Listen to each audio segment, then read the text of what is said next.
Ebben a videóban arról lesz szó, hogy mit kell bekalkuláljál, ha szeretnéd elkezdeni a pályamotorozást, akár csak amatőr szinten is.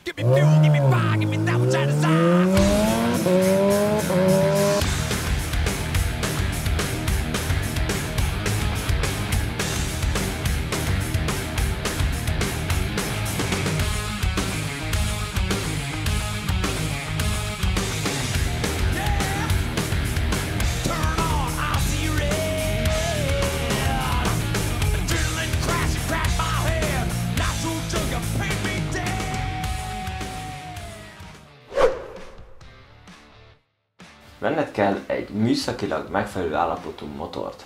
Tudom, ez már egy kicsit közhelyes, hogy műszakilag megfelelő állapotú motort vegyél, de sajnos nagyon sok lomot kapni a használt piacon. Tudom, most sokan arra gondoltok, hogy majd valami régi motort megvesztek, és akkor azzal le van tudva, mert a régi motor olcsó, de sajnos el kell keserítselek, a régi motorra több mint valószínű, hogy sokat kell majd költeni, és akkor majd ugyanott leszel, mintha megvettél volna mondjuk egy fiatalabb technikát kicsit drágábban, és akkor hát döntsd el, hogy szerinted melyik logikusabb. Ide azzal nem nagyon hallottam róla, de tudom, hogy külföldön vannak olyan pályanapok, ahol lehet kimondottan pályamotorokat bérelni, úgyhogy ha valakinek megvan rá az anyagi kerete, akkor oda megy, és kibéreli a pályamotort, és akkor ez a probléma le is van tudva. Elég csak a felszerelést vinni, meg nyilván valami papírt aláírni, hogyha összetörnétek a motort, akkor nyilván valami önrészt vállalni kell. Ha lecserélted az utcai motort pályamotorra, ahogy én is tettem, akkor szükséged lesz egy utánfutóra. Vagy bérelsz utánfutót, vagy megveszed. Hát az a helyzet, mivel személy szerint nekem nincs hol tároljam, ezért minden alkalommal kibérelek egy utánfutót, ami rengeteg rohangálással jár, telefonálással, mindig ugye nyilván bérelni kell a futót, tehát azt mindig el kell költeni rá, korán kell kelni, hogy elmenjek az utánfutóért, mondjuk amikor szombat vagy vasárnap megyek motorozni. Le kell foglalni előre, hogyha biztos akarok lenni abba, hogy elviszem a futót és biztos megyek motorozni, szóval ez rengeteg komplikációt tud szülni. Ha teheted, akkor vegyél egy utánfutót magadnak. Sőt, a legjobb az, ha van otthon olyan autó, vagy veszel egy olyan autót, vagy ha nem olyan autót van, akkor lecseréld egy olyanra, ami alkalmas arra, hogy egyszerűen csak belerakd a motort, és csak el kell vele menni a versenypályáig. Erre nyilván valamilyen kis busz, vagy családi egyterű alkalmas. Ha nekiállsz pályamotorozni, mindenféleképpen venned kell szerszámokat. És hát tudjuk, azok nem feltétlenül olcsóak. Az olcsó húsnak sajnos híg a leve. Magam is tudom, hiszen olcsóbb szerszámkészletet vettem, és köszönő viszonyban nincs mondjuk a bátyámnak a szerszámkészletével. Tehát ez van, majd egyszer lecserélem valami komolyabbra. Bármit hozzá kell nyúlni a motorhoz, mondjuk a pályán, meg kell húzni csak egy csavart. Ciki az, hogy állandóan rohangálnod kell ugye szerszámot kérni. Nyilván segítenek az emberek, de jobb, ha van nálad szerszám. Továbbá, a pályamotort nem tudod elvinni lábon mondjuk a szerelőhöz, vagy a gumishoz, hogyha mondjuk nincs autód, amivel elvidd, olyankor ki kell szereled a kereket belőle, hogy elvidd és lecseréld rajta az abroncsokat. Vagy bármit csinálnod kell, egy fékcserét, egy akármilyen szervizt meg kell csináljál, akkor szükséged lesz a szerszámokra. Úgyhogy ezt is rakd be a budgetba. Üzemanyagkanna mindenképpen kellni fog, hiszen a pályamotorral nem mehetsz el a benzinkútra tankolni. És ennek most az a hátránya a mai, hát hogy is mondjam, kicsit szomorú helyzetben, hogy idehaza ugye nekünk van kedvezményünk az üzemanyagra, de ha üzemanyagkannába tankolunk, akkor ugye már teli áron kell venni, és most A százas benzinnek a literje már 800 forint környékén van, sőt, több mint valószínű már átlépte. Úgyhogy jelen pillanatban 800 forint per literrel kell számolni az üzemanyagot. És hát attól függően mennyit teszik a motorod, mennyit vagy kint a pályán, annyival szoroz fel ugye a literenkénti árat.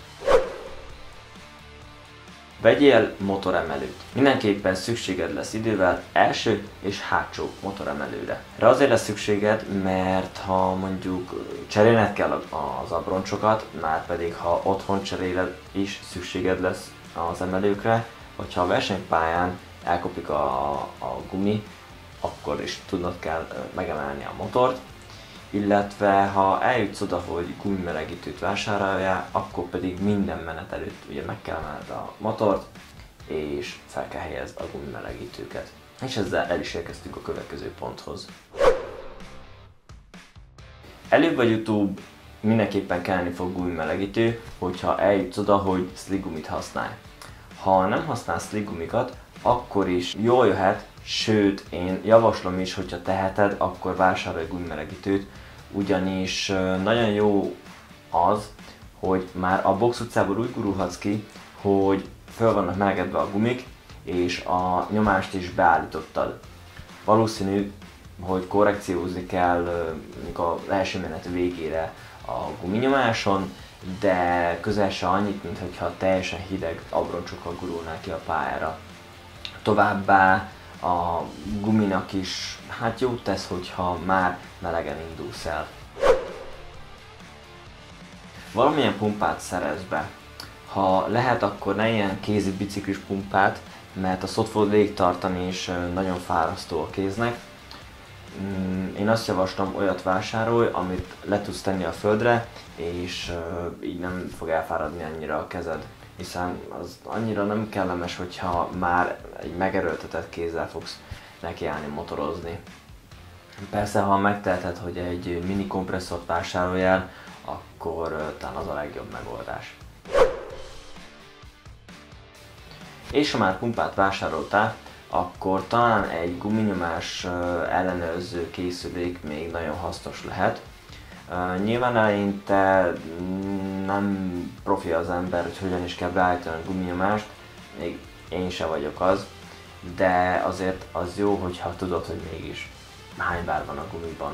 Hogyha pedig guminyomást szeretnél tudni állítani, akkor pedig kérd meg egy nálad profi pilótát, hogy segítsen neked. Akkor viszont jó, hogyha nálad van a guminyomás ellenőrző, mert ha megkérdezi, hogy hány bár van a kerékben, úgy értem a gumiban, akkor nyilván jó, hogyha ott van és meg tudod mondani. Szerezz be egy motoros rámpát. Olyanra gondolok, amit ki tudsz nyitni, és ezzel be tudod rakni az autódba, vagy fel tudod tolni az utánfutóra. Jó magam is vásároltam egyet, méghozzá a 24 MX oldalról, és nagyon jó, meg könnyű ez az alumínium szerkezet, viszont egy olyan problémám van vele, hogy kicsikét keskeny. De most egyelőre ezzel oldom meg a motor feltolását az utánfutóra, de hát idővel, ha egyszer összejön, akkor nyilván egy kis buszom lesz, vagy egy szélesebb rámpát fogok vásárolni. Majd meglátjuk. A videó készítése közben jöttem rá, hogy a spanifert nem raktam be a pontok közé. Pedig ha szállítod a motort, valahogy le kell tudnod kötni. Szóval szerezz be egy adag spanifert is. Mindig legyen nálad kábelkötegelő és ragasztószalag. Egy csavart mondjuk elhagysz az idomból, és ott neki elfityegni az oldalidom vagy valami, akkor összehúzod egy kábelkötegelővel, és akkor megvan oldva a probléma. Több hát versenymotoron is láttam ilyet egyébként. És hát a ragasztó az pedig bármikor jól jöhet. A lényeg az, hogy legyen nálad. Ha te olyan tempót mész, hogy neked slick gumira van szükséged, akkor valószínű az eddig elhangzottak neked már nem jelentettek újdonságot. Viszont ha kezdő vagy, akkor nem feltétlenül mondom azt, hogy neked slick gumit kell venni, de ha megteheted anyagilag, akkor vásárolj slick gumit.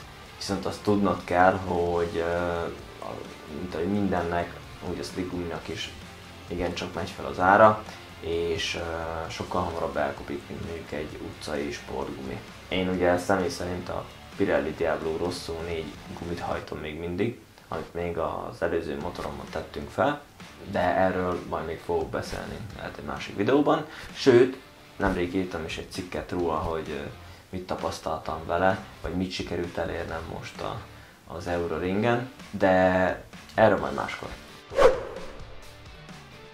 Talán nem mondok nagy újdonságot azzal, hogy ingyen nem mehetsz fel egyik versenypályára sem, úgyhogy bele kell kalkulálnod minden egyes alkalommal, hogy meg kell venned a napi jegyet. Ugye az most fél nap, egész nap, vagy egy hétvégis pályamotorozás, mindegy, megvan az ára, bele kell kalkulálni.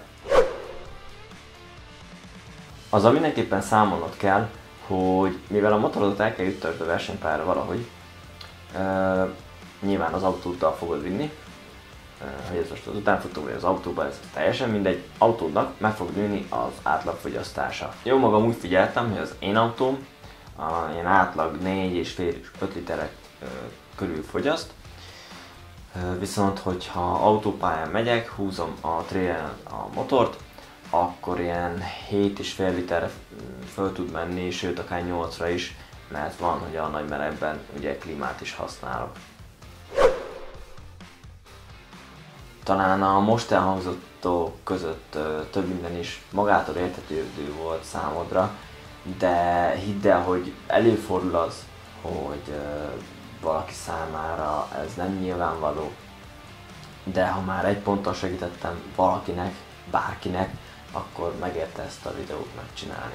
Először úgy terveztem, hogy konkrét összegekről beszélek majd, de aztán rájöttem, hogy nincs értelme, hiszen mindenkinek más és más az anyagi kerete, amit rá tud fordítani erre a hobbira. Más motort hajt, más gumikat vásárol, és még sorolhatnám mindenből. Ugye van egy olcsó kategória, hát nyilván el lehet menni határa csillagos ég. Ja igen, azt mindenképpen tarts szem előtt, hogy a pályanap az nem verseny. A pályanapon nincsenek nyertesek, de lehetnek vesztesek. Ezzel kapcsolatban készítettem is egy videót, ahol 10 pontban összeszedtem azokat a jó tanácsokat, amelyek majd segítenek téged, hogy a pályamotorozás élvezetes és egyben biztonságos is legyen. Jó motorozást minden nyugodtan! Sziasztok!